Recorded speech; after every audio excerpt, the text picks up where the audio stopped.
of them dying at the hospital. I'm Jackie Costa. And I'm Ross DiMattei. Thanks for watching tonight. 3 other people were taken to the hospital and their injuries are serious. 13 Action News reporter Sean DeLancey was the first one on scene. He joins us live now near Henderson Executive Airport with what we know so far. Sean.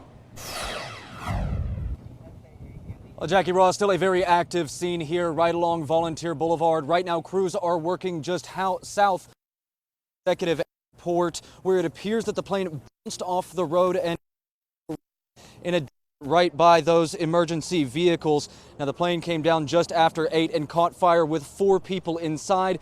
2 of those people are now dead. 2 are in serious condition at a nearby hospital, and a 5th person was taken to the hospital with smoke inhalation issues. Now, Henderson PIO Kathleen Richards says that man saw the plane come down and rushed to help pull people out who were trapped in the plane. Richards says that the plane took off from Henderson Exec, experienced mechanical issues, and then tried to turn back around before hitting the ground. In air traffic between the pilot and the tower, they apparently turned around because of an issue with an open door on the plane.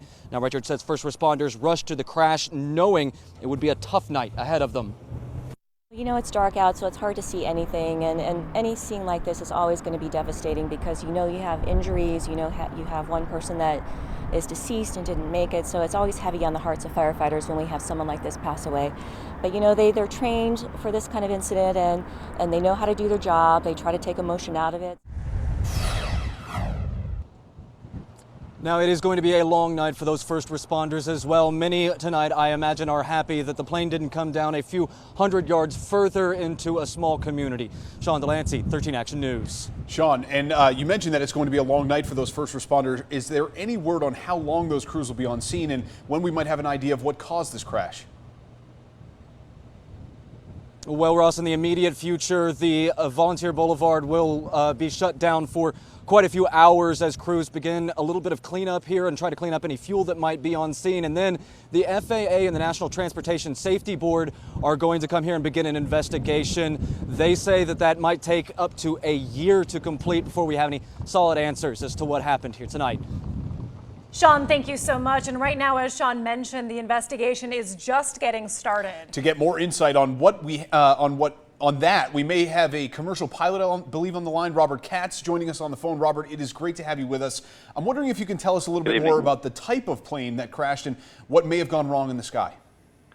This airplane is called a Beechcraft Sierra. It is a single-engine piston airplane with 4 seats. It has retractable landing gear. It's considered a higher performance single-engine airplane, typically used for flight training or personal use. And we heard, Robert, in the recordings there that it sounded like one of the doors opened up. We were talking before the show about what that might mean and how you're supposed to respond as a pilot if a door is to open. Are you forced to then land the aircraft in that scenario? Actually, when a door opens in a small airplane, it's by no means a major issue at all. It will get very noisy inside the airplane. I mean, we are sitting right behind the engine at that point. But the door itself is going to stay in a fixed position about 1 inch away from being closed. Unfortunately, due to airflow on both sides of the door, people on board are trying to pull it closed. The door will not close in flight.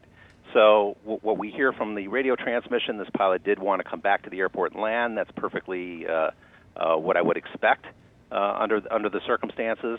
But it's quite possible that somebody on board panicked as a result and led to loss of control of the airplane. But the door by itself is not going to cause the airplane to crash. Yeah, Robert, I was going to say, so the door being open would not actually cause the airplane to crash itself. So would there be any other reason, other mechanical issues that may arise from the door opening that may cause this crash? Not that I'm aware of, unless it's just really not practical that anything from inside the airplane, say anything loose, is going to go out that door because it's not going to open that far. It's only going to be open about 1 inch. And the startle effect comes from the noise of an open door of an airplane in flight. But by itself, it's not going to cause any control issues that I'm aware of. And it's probably just an overreaction of the people on board. Robert, thanks so much for your expertise and for being with us tonight. We really appreciate it. Thank you. Thank you. Well, tonight we are hearing how this all unfolded. Take a listen to police radio when Henderson police were first notified of the crash. It's going to be an airplane crash. We're getting multiple PRs. We're getting someone saying runway 17, and we're also getting PRs advising that it crashed on the road on Volunteer. Again, 2 people are dead. The plane was taking off to go to California. That's where the aircraft was also registered. Now, we were the first to let you know about this crash. When we are not on air, be sure to get our free mobile app and follow us on social media. We'll continue to stay on top of the story, and once we know more, so will you, both on air and online.